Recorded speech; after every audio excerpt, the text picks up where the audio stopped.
मुंबई की चमक दमक वाली जिंदगी, जहां महंगे कपड़े, ब्रांडेड कारें और आलीशान महल थे, उसके बावजूद आरोही के दिल में एक खालीपन था। हर रोज की दौड़, परिवार की उम्मीदें और दोस्तों की दिखावटी खुशियां, सब कुछ उसे अंदर से तन्हा कर रहे थे। वह अक्सर अपने कमरे की खिड़की से समुद्र की ओर देखती और सोचती, क्या सच में मुझे कभी ऐसा प्यार मिलेगा जो दिल को छू जाए। एक दिन उसके माता पिता ने कहा, थोड़ा समय अकेले बिताओ बेटा, किसी शांत जगह पर जाओ, तुम्हें शांति मिलेगी। आरोही ने उनकी बात मानी और रवाना हुई। उसका गंतव्य था एक सुनसान द्वीप, जहां सिर्फ हरा भरा जंगल, सफेद रेत और नीला समुद्र था। लेकिन जैसे ही वह द्वीप पर उतरी, एक भयंकर तूफान आया। उसकी नाव समुद्र में बह गई और आरोही अकेली द्वीप पर फंस गई। रात का अंधेरा, तेज हवाएं और समुद्र की उग्र लहरें, सब कुछ डरावना था। आरोही कांपती रही।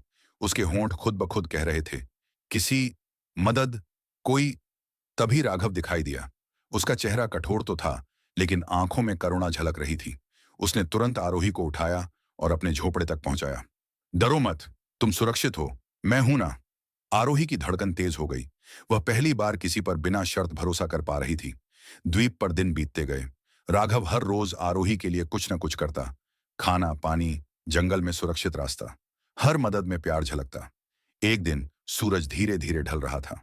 राघव और आरोही समुद्र के किनारे बैठे।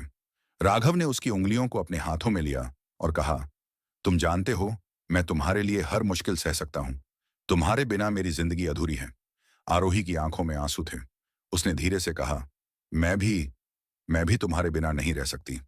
और उसी शाम समुद्र की हल्की लहरों के बीच राघव ने आरोही को अपने पास खींचा।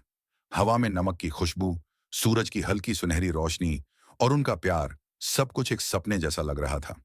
रात में आग के पास बैठकर राघव ने उसकी आंखों में देखा और कहा, तुम्हारे बिना मैं कुछ भी नहीं हूं। तुम मेरी दुनिया हो। आरोही ने सिर झुकाकर कहा, और तुम मेरी, हमेशा। हर दिन उनके बीच नजदीकियां बढ़ती गईं। बारिश में एक दूसरे का हाथ थामना, जंगल में साथ चलना, छोटे छोटे खेल और छुप छुप कर हंसना, सभी पल उनके प्यार को गहरा बनाते। 417 दिन तक वे द्वीप पर रहे। हर दिन प्यार के नए अनुभव लेकर आता। डर, भूख, तूफान, सभी मुश्किलें उनके प्यार को और मजबूत करती। एक दिन तूफान के बाद आरोही बीमार पड़ गई। राघव ने उसका सिर अपनी बाहों में रखा और धीरे से कहा, तुम्हारे बिना मेरी जिंदगी का कोई मतलब नहीं है। मैं तुम्हें कभी खोने नहीं दूंगा। आरोही की आंखों में आंसू थे, लेकिन उसके होंठों पर मुस्कान थी। मैं भी हमेशा तुम्हारे साथ रहूंगी। इस दौरान उनके बीच छोटी छोटी बातें और इंटीमेसी का एक नया रंग आया। बारिश में भीगना, समुद्र में हाथ पकड़कर दौड़ना, रात को चांदनी में आग के पास बैठकर एक दूसरे की आंखों में खो जाना, हर पल उनके प्यार को और गहरा बनाता। 417 दिन बाद बचाव दल आया। उन्हें शहर लौटना पड़ा। आरोही ने राघव को अपने घर लाया और अपने माता पिता से कहा, मैं उससे शादी करना चाहती हूँ। मैं उसे अपने जीवन से अलग नहीं कर सकती। लेकिन उसके माता पिता ने राघव को गरीब मानकर उसे स्वीकार नहीं किया। वे उसे जेल में बंद करवा दिए। आरोही का दिल टूट गया। वह रोज जेल जाती, राघव से मिलती और कहती, हमारा प्यार सिर्फ हमारा है। मैं तुम्हें कभी खोने नहीं दूंगी।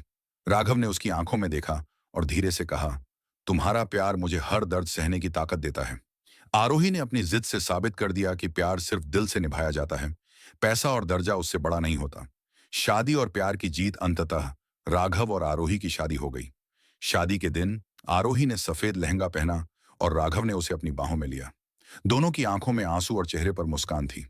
राघव ने कान में कहा, अब तुम्हारा हर दर्द, हर खुशी, सब मेरे साथ है, हमेशा।